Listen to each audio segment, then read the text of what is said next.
Welcome to SVGTV News for Wednesday, May 15th, 2019. I am Rochelle Batiste with the details. An investigation has been ordered into an incident which occurred at the Accident and Emergency Department at the Milton Cato Memorial Hospital yesterday, Tuesday, May 14, 2019. The incident was captured on camera and has been circulating on social media and elsewhere.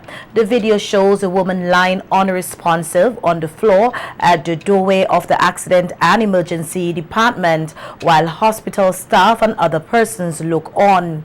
A number of persons who have seen the video have been critical of the action or lack thereof taken by the hospital staff to provide assistance to the unresponsive woman. In a statement issued today on the matter, the Ministry of Health, Wellness and the Environment said it is aware of the circulation of the video, which content is deeply disturbing. The ministry said it expects a responsive and caring attitude to always be displayed to all persons who go to the health facilities for services, and that it sincerely regrets the disturbing incident, which is entirely unacceptable. The statement further noted that the Minister of Health, Wellness and the Environment, along with the Permanent Secretary in the ministry, met this morning with relevant staff and requested urgent reports, which will be forwarded to the PS, to the Service Commissions Department, which will form the basis for any further action if necessary.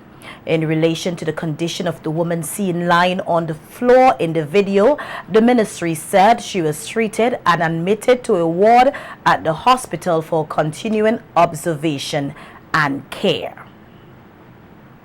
In other news, the increase in prices on tobacco, alcohol, and artificially sweetened or sugar-added beverages took effect on the 1st of May.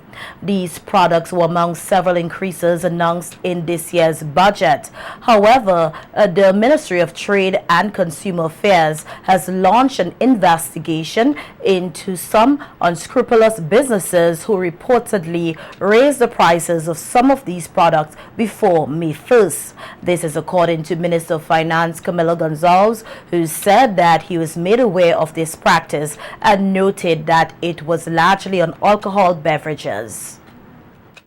We have been informed through our Ministry of Trade and Consumer Affairs of some specific complaints of retailers that have raised the price well in advance of the effective date for these increases to come into effect, most critically on alcohol. The Ministry of Trade and Consumer Affairs is investigating those reports. I believe that it is a minority of the retailers, but I do think that there is credible evidence that there are some unscrupulous retailers that raise their rates well in advance of any collection by the state of those increased rates and have pocketed that money. While not mentioning the companies being investigated, Minister Gonzalez said retailers should be aware that such practices incur penalties. If they have done that, it depends on how it was done. If it was done and explained as that it was as a result of a tax, then they've been dishonest and there's legal recourse for that. Some of the items are not price controlled, and of course people are free to raise rates to whatever they want. So it depends on the specific item, but the Ministry of Trade and Consumer Affairs is currently investigating it. The increase on tobacco cigarettes increased from $1.55 per 100 sticks to $2.75 per 100 sticks. On manufactured tobacco increased from 6% to 10%, cigars 14% to 20%, and others to 12% to 18%. For water and sweetened beverages, they increased from 10% to 20%, and aerated beverages from 10% to 20%. Alcohol beverages with 80% alcohol increased by 10%, while brandy, whiskeys, and vodka, which have an alcohol content higher than 46%, has been increased by 20%. A three-day climate change financing meeting opened today at the Beachcombers Conference Room, attracted more than 30 representatives from 9 Caribbean countries. The regional workshop will enable the representatives of participating countries to present their programs to international lending agencies and development all partners who are also in attendance at the workshop to access funding for climate change mitigation. Delivering the feature address at the opening ceremony, Minister of Finance Camilo Gonzalez criticized international lending agencies for making it difficult for countries to access funding for climate change, and that he is looking forward to the discussion on this issue during the course of the workshop. Minister Gonzalez noted the serious threat of climate change to Caribbean countries and said it is quite disturbing how the region is categorized by some lending agencies. Funding agencies still have yet to grasp the urgency and the rapidity of climate change in our countries. So they treat the financing of climate responses as they would treat any other aspect of developmental finance. So they will treat coastal erosion as they would treat construction of a school or building of a hospital, where you have time. SVG and several other countries in the region have developed national appropriate mitigation actions, which will be presented at the meeting to see how funding can be accessed. Resident representative of the Barbados and the OECS Sub-Regional Office of the United Nations, Krisha Mikami, said participants must take full advantage of the workshop. This workshop is a great opportunity for colleagues to learn about accessing funding for very necessary processes and advancements, with the added value of learning from peers and having donors on hand to provide guidance. We are keen to have these shared experiences enhance efforts to advance respective mitigation actions. Our office, via the JCCCP and Engender projects, is pleased to partner with our colleagues from the NAMA facility, the IMF, 5Cs, CARICOM, and the European Investment Bank to provide an opportunity for participants to discuss experiences, shared opportunities, challenges, and needs. The Japan-Caribbean Climate Change Partnership, the JCCP, has provided support for energy, water, and the transport sectors in the region since 2017. Project manager of the JCCP, Yoko Ibashawa, told country representative that there are many areas in the climate change program that need to be addressed at the community and national levels in the region. He aims to support countries in advancing the process of inclusive low-emission, climate-resilient development by improving energy security and integrating medium to long-term planning for adaptation to climate change. Our interventions are quite broad, from the support at the national level to the community level. Also includes both areas of adaptation and mitigation through our project 3 outcomes. The program of work under the JCCP is in keeping with the Paris Agreement on climate change to keep global warming below 2 degrees Celsius and to drive efforts to limit the temperature increase to 1.5 degrees Celsius. Social media can impact negatively on how one views their own body, and counselors at the Mental Health Rehabilitation Center today took the opportunity to share some advice on how to deal with this issue. The staff at the center hosted a panel discussion as part of activities to celebrate Mental Health Awareness Week under the theme Body Image, How We Think and Feel About Our Bodies.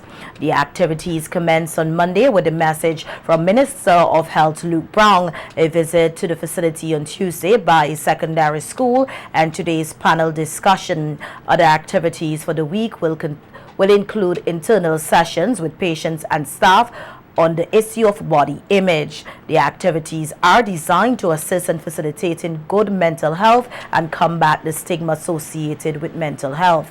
Speaking at today's panel discussion, panel Counselor and panelist Odella Thomas said social media has put a lot of focus on one's exterior features rather than their inner qualities.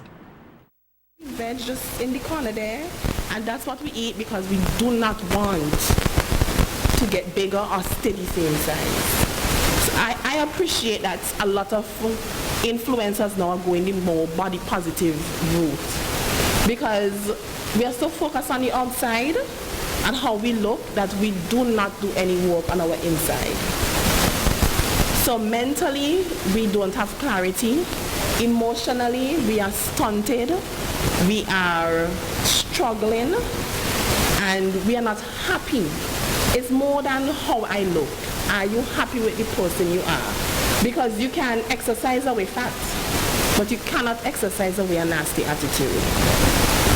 And I think that's where our people need to focus more on. Yes, it's all well and good to want to look your best, and I am all for that, because who doesn't want to look their best? But also, looking your best should come with feeling your best and being your best. Are you living up to your full potential? Another panelist and counselor, Alicia Matthews, said the images seen on social media may cause an individual to doubt their own worth. She said it is important for persons to be part of an environment which will not influence them negatively. So first start by doing some introspection on what you think about your body, all the negative traits that you think you have. Is it really a negative trait? Is it something that can be adjusted? Is it something that you need to become comfortable with? People have to come to terms with, you're not going to look the way you want to look.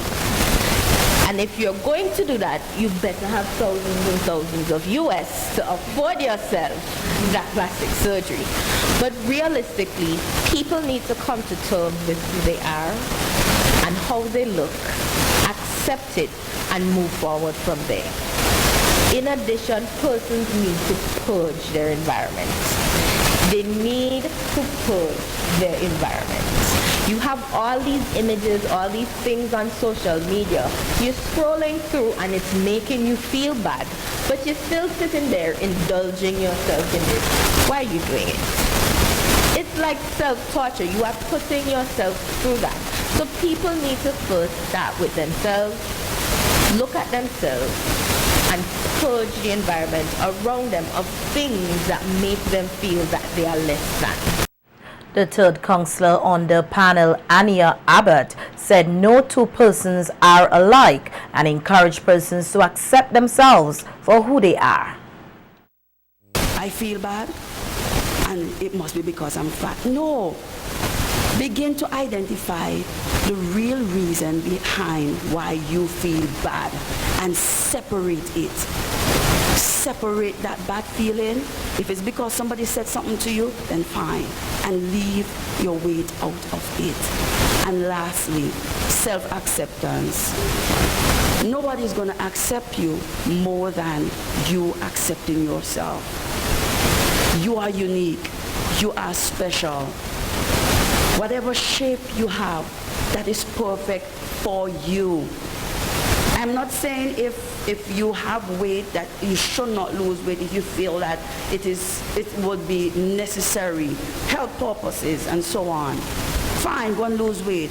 But even though you lose weight, that doesn't mean the bottom is going to come up bigger. The legs may not necessarily get as skinny as your neighbors. So it is important still to accept who you are. Self-acceptance. When you accept self, then it's easier for others to begin to accept you.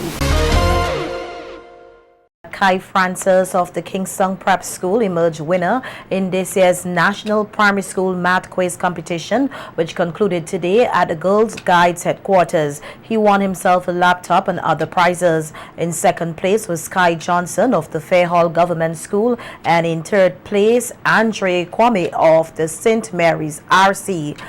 Senior Education Officer Aldia Dyer applauded the teachers' parents for showing an interest in the quiz, which she said has helped the students to develop a love for the subject. This competition endeavors to help students to see math in a fun way, while at the same time, we hope that it will work towards improving the scores of mathematics across all grades, as students would really want to be a part of the competition and will work harder to get in. Holder Education was the main sponsor of the quiz, and its representative Byron Wilson said they will continue to support educational programs here in SVG. We are using 4 pillars. 1, the teachers and students are at the heart of what we do. 2, quality in everything from our practices to our products. 3, being trustworthy in what we publish and how we work. And 4, we see collaboration as the key to how we work internally and externally. This year, the Ministry of Education reported that there were more than 75% schools' participation in this year's maths quiz, which was quite commendable.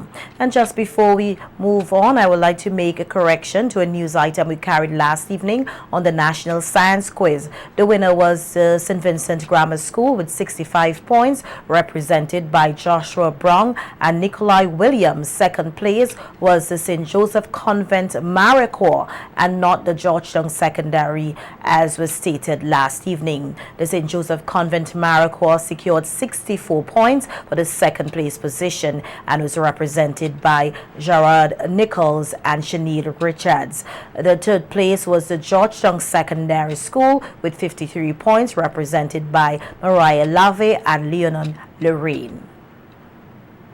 In other news, SVG joins the international community today in observing Families Day. The United Nations General Assembly proclaimed that May 15th of every year shall be observed as International Day of Families. The day reflects on the importance the international community attaches to families and their role in development.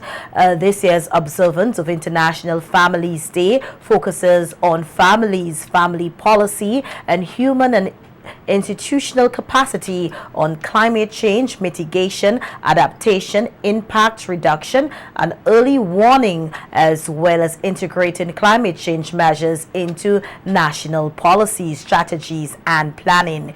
In commemoration of the day, Minister of National Mobilization, Social Development, the Family, Persons with Disabilities, and the Youth, Frederick Stevenson, reflects on the role of families here in SVG. Minister Stevenson said, with a family structure, there will be stronger communities. Today, in the world over, there are many different types of family structures, and people therefore think differently about who are family and what the word family means. In our own Caribbean civilization, we tend to view our family members as those persons bonded to us by blood and by marriage, whether formally or by common law, and those who surround us and care, love, and respect us. These are the people who see us, who understand what we are going through, and through it all stand by our side with loving support. I suspect there are few who may challenge this noble concept, but few would deny that the family forms the most basic and important unit of our society, and as such, we are there to take care of each other and treat each other with the love and respect that we wish for ourselves. Thus, it gives me great pleasure as the Minister with responsibility for social development of this most important unit of our society to stand in recognition of International Day of Families. The Carnival beat is coming right up. Stay with us. All right.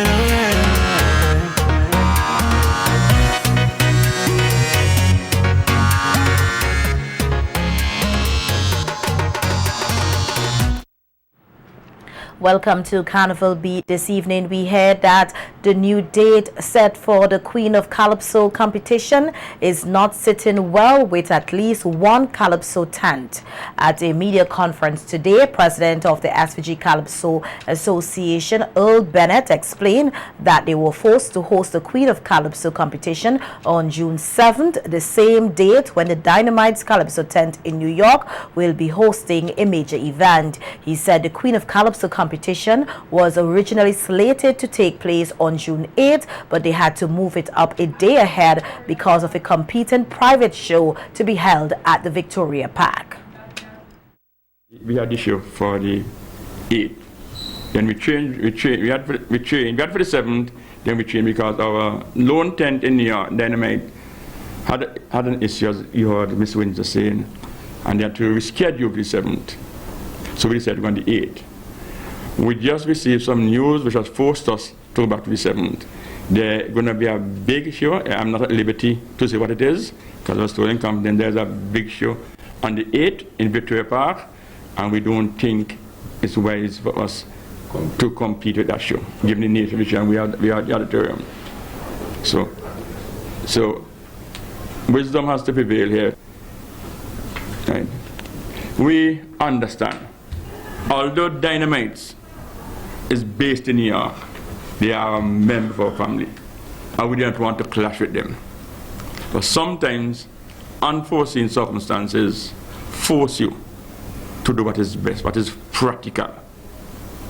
It is a regrettable situation. It is not one that we desire. We have to work with the hand that was dealt to us. Gayleen Windsor, a representative of the New York-based Dynamite Calypso tent, made it clear at today's news conference that their members are not happy with the change in date. Back to this thing about the big show in the park here on the 7th. I know that those guys in New York are not going to like it. They're not going to like it. I'm saying I'm not sure who is agreeing with me or who don't want to. I know they're not going to like it because I'm thinking if they're part of the Calypso, I'm saying it, if they are a part of the Calypso Association, I understand that there's things beyond their control. But to come back to the 7th and just blank them out because it's supposed to be a big show, I don't feel like it's a family, according to what's his name, to Skinny, with the Calypso Association. I know I am only saying that as the rep, but when I deliver this message, they are going to be very, very upset. I know it has nothing to do with you, Mr. President. You are saying that it's out of your control, but I must speak on behalf of Dynamites. They're not going to feel like they're part of the Calypso Association family. PRO of the National Calypso Association, Robert Patrice King, said that a private event should have never be allowed to be taken place at Victoria Park at a time when a CDC show should be held.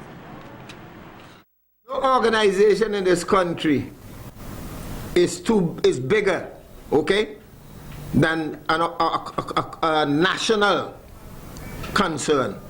This organization that is going to have this show to clash and create problems for the Calypso fraternity, I do not support it. They could have gotten a more convenient date because they're well aware of what is going on in terms of our shows. So I'm supporting you, Gayleen, because we represent the Calypso fraternity, whether they're in New York, in St. Vincent, Grenada, whatever. And these people are going to have this show in the Victoria Park, consciously knowing that they're going to clash with us and they're going to interfere with the success of the show that we are having as Calypsonians. I'm not in agreement with it. And like Gayleen say, Mr. President, we know it's out of your hand, but I believe, I'm saying here as the PR of the St. Vincent and Grenadines Calypso Association, we should register strong protest. We should challenge it, because in the final analysis, CDC is the one who has the power to control what activities happen during Carnival session. At today's news conference, representatives from several of the Calypso tents outlined their plans for the 2019 Carnival season. Leader of the Wynwood Calypso tent, Georgette Nanton, said they will be coincide their launch with Wynwood Carnival this Friday, May 17. Gillian Windsor of the Dynamite Calypso tent said their first activity will be held on June 7th at the Nazareth Hall in New York. So 15 Calypsonians are expecting to take part in the New York Dynamite's preliminary on Friday, June the 7th at the Nazareth Hall, and that is located at 475 East 57th Street. The entrance is on 58th Street. However, only 12 will officially be judged, as the Hilford, Oscar James, and Brother Don will not be competing. The 12 members are the Manage Lakey, John the Truth Duggan, Dennis Bowman, Exposer, Field Marshal, Hibiscus, Bob MC returning, I think he missed 2 years, and Don Roddocks, Delahanty, and guess who is with the Dynamites this year? Fire Empress. Yes, she will be participating in the preliminary with the Dynamites Club. And last but not least, who's the one? The Prophet Calypso tent, that's formerly, we are now the Wynwood Calypso tent. And we have a cast of 15 members. There are as follows: Sylvanus Ross Simple Jacob, David Morgan, Trevor Mighty Stranger Grant, Stephen Guy Woods, Dante Doye Peters, Gregory Cato, Clifton Mighty Tinker Hoyt, Elvis, Prime Minister Green, Joseph Isaja Mackey, Francis Saudi Meyers, Joel Buffer, Benjamin, Delpha Walbo, Ellis, Albert Nanton, Winston Bach, Sinclair, and Singing Carlita. That's Carlita Blucher. Leader of the Graduate Calypso tent, Delroy Homie Delpech, said the tent is trying to do more with the youth this year and that their first activity will be on May 28. Leader of the On-Tour Calypso tent, Grantley Iper Constance, said that their activities for the Carnival season will begin on May 30th at the Russell's Auditorium. This year we have a cast of 20 Calypsonians, 19 will be competing. And we have some females. This year we have Royal Gem, Lady D, Cleopatra, Nubian Empress. And we have some youngsters, Bonnie Man, Hans, Shiwali, Wena. So far the cast looking real good. You know, we try to mix it up with the young and the oldest to get the younger ones coming back into the Calypso arena. You have myself, Hero, Shaka, King Sully, Rankin, Black Messenger, Johnny Rebel. You also have Singing Lala. She will not be competing, but she will be singing one of her power soca. Tajo, Buster Ski, Broom, and Bumper is coming back after being absent for a couple of years. This year we hope to see more people attending the Calypso shows. The On-Tour Calypso tent is going to feature a 20-member cast this year, and we will be realizing, our objective is to realize 3 shows at the Russell's Auditorium, and we probably will try to do something on the streets in Heritage Square. Once we cast is as follows: Vibrating Skicks, Patches, Azara, Abijah, Mashi, Rolly, Marvo, Lynx, Dusop. Well, this brother, he is new onto the business, and he came out from the kind of background that people like Skinny Fabulous came out from. He is a freestyle rapper, and I'm telling you, this youth he is an act to follow. We have Roots Gordon, Speshi is a Vincentian based in Trinidad, and he will be joining us. Rastaman you don't. We have Mashi, the very controversial Calypsonian. Icom, Bay, Chicobi, Ninja, and by no least, the IPA, the leader of the Calypso tent. I want to inform you that we are very entertaining this year.